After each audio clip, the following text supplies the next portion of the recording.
মহাকাশে ছুটে বেড়ানো কোনো গ্রহাণুকে পৃথিবীর ওপর আছড়ে পড়া ঠেকাতে গ্রহাণুটি দূরে থাকতেই পারমাণবিক বিস্ফোরণ ঘটিয়ে ধ্বংস করে দেওয়া গেলে সংঘর্ষ এড়ানো যাবে, এমন পরিকল্পনার দাবি করেছে চীনের একদল বিজ্ঞানী। তারা বলছেন গ্রহাণুটির ভেতর পারমাণবিক ডিভাইসের বিস্ফোরণের মাধ্যমে এটি সম্ভব।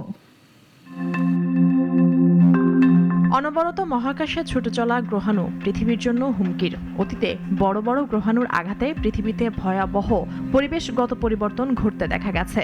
এতে অনেক প্রাণী ও উদ্ভিদ প্রজাতির বিলুপ্তিও ঘটেছে।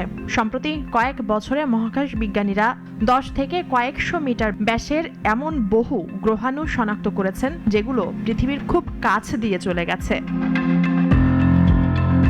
পৃথিবীর দিকে ধেয়ে আসা বিধ্বংসী কোনো গ্রহাণুর সঙ্গে সংঘর্ষ এড়াতে অবনত পদ্ধতি খুঁজে পাওয়ার দাবি করেছেন চীনের একদল বিজ্ঞানী। তারা বলছেন বড় গ্রহাণুর ভেতরে পারমাণবিক ডিভাইসের বিস্ফোরণ ঘটালে তা গ্রহাণুটিকে ধ্বংস করতে পারে বা নিরাপদে সেটিকে দূরে সরিয়ে দিতে পারে।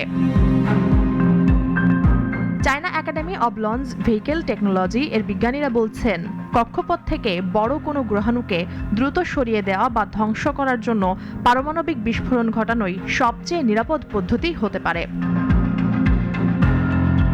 স্পেস সায়েন্স অ্যান্ড টেকনোলজি সাময়িকীতে প্রকাশিত গবেষণা প্রতিবেদনে একথা বলেছেন বিজ্ঞানীরা।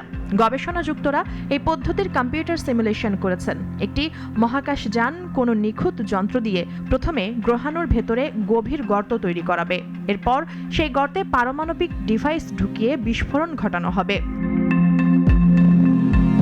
গ্রহাণুটিকে পৃথিবীর কাছাকাছি আসার আগেরই নির্দিষ্ট দূরত্ব থেকে পারমাণবিক বিস্ফোরণে ধ্বংস করা গেলে কাঙ্ক্ষিত ফল মিলতে পারে বলে মনে করছেন বিজ্ঞানীরা।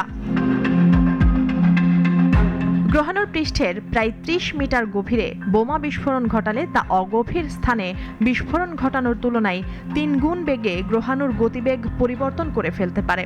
1 কিলোমিটার ব্যাসের গ্রহাণুর ক্ষেত্রে 20 মিটার গভীরে বিস্ফোরণ ঘটালে সেটিকে পৃথিবী থেকে প্রতি সেকেন্ডে 30 সেন্টিমিটারের বেশি বেগে দূরে সরিয়ে দেওয়া যেতে পারে। মুনিয়া জুথি, নাগরিক।